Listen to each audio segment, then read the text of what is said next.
engine of war, recruiting militants, recruiting more terrorists, and weaponizing.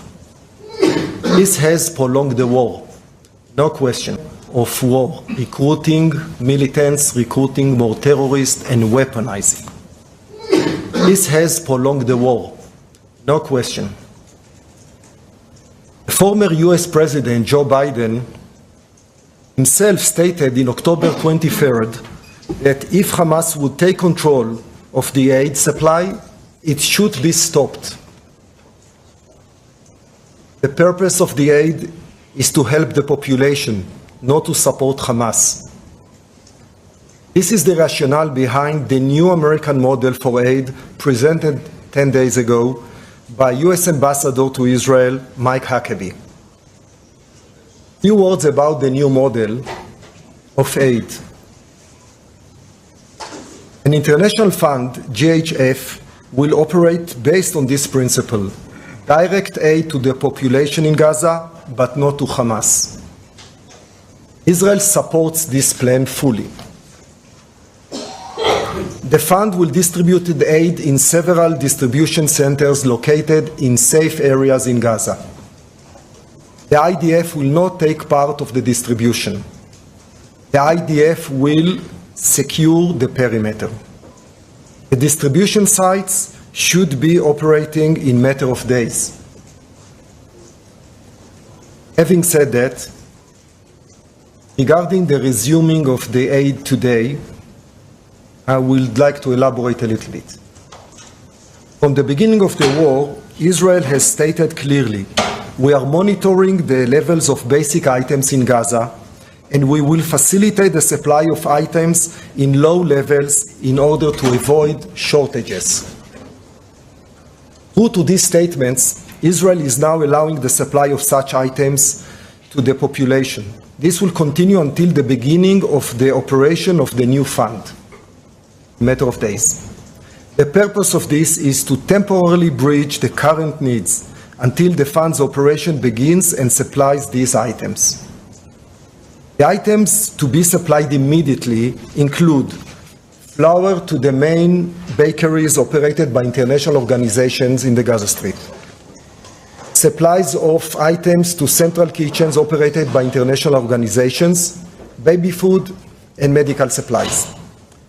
The IDF already engaged with the international organizations in order to immediately resume their supply operation. Today, Israel is facilitating the entry of trucks with baby food into Gaza. In the coming days, Israel will facilitate the entry of dozens of aid trucks. Its conclusion, the bottom line is clear. Israel always complies with international law and with its obligations and statements. Everyone in the international community should take a decision which side he is on Israel's side or on the Hamas side. Thank you, Director General. We'll now open it for questions. Yes, please.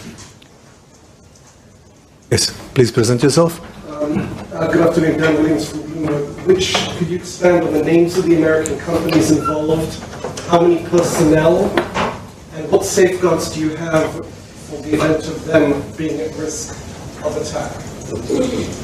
First of all, it's very clear that the area is not as safe as the center of Israel. On the other hand, it's very clear that the American fund took all the measures in order to protect the sites. As I said before, Israel will protect the perimeter itself, but not the distribution centers. Thank you. Yes, please. Yes. Yes, please. Let's start one by one. Yes.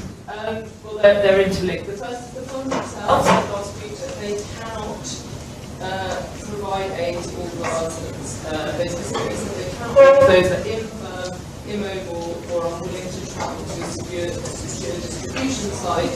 GHF will require a distribution mechanism that expands beyond their current facilities. How are those people going to get aid?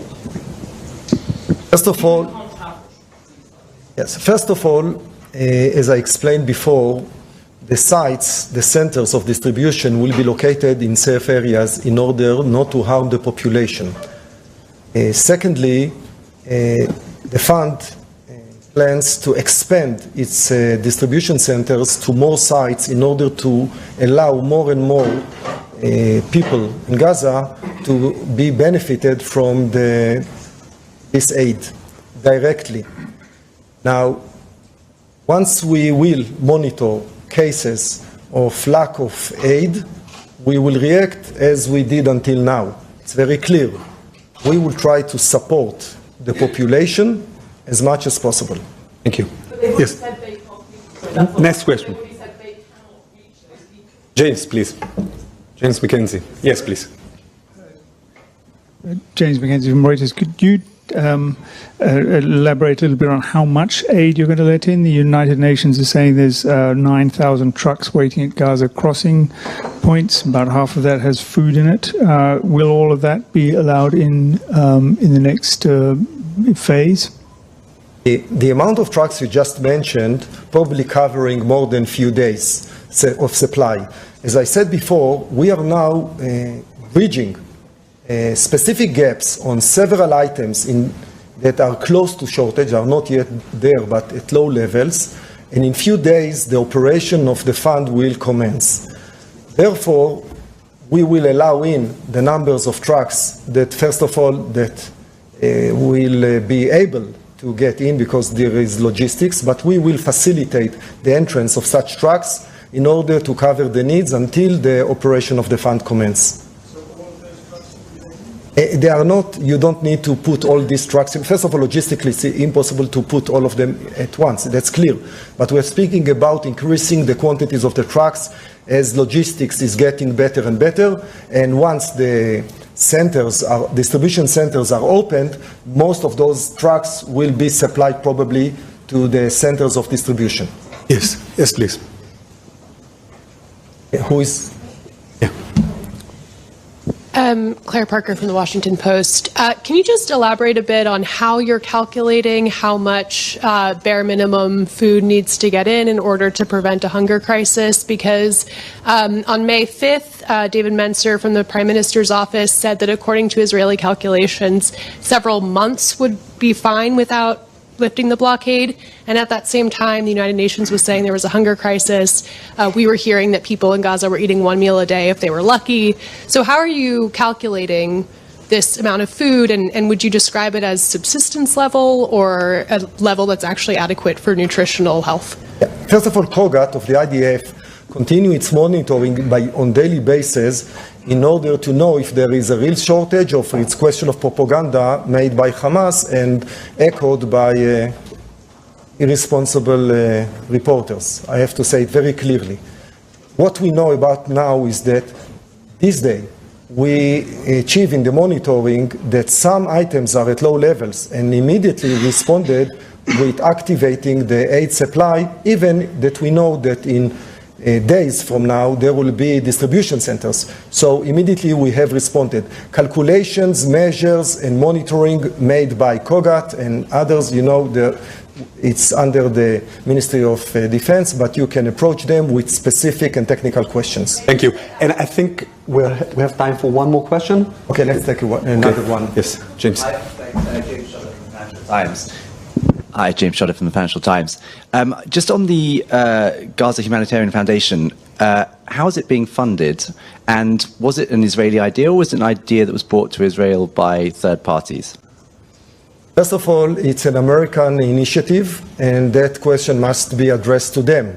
What Israel does is that we are asking the international community, organization, donors, UN, etc., to support the effort. It's very important, and it answers the real needs of the population and avoiding the hijack of the aid by Hamas. That would help the population much more than any other model that we know so far. And if anybody has a better idea, we are always open for more ideas, but we support fully the American initiative. Okay.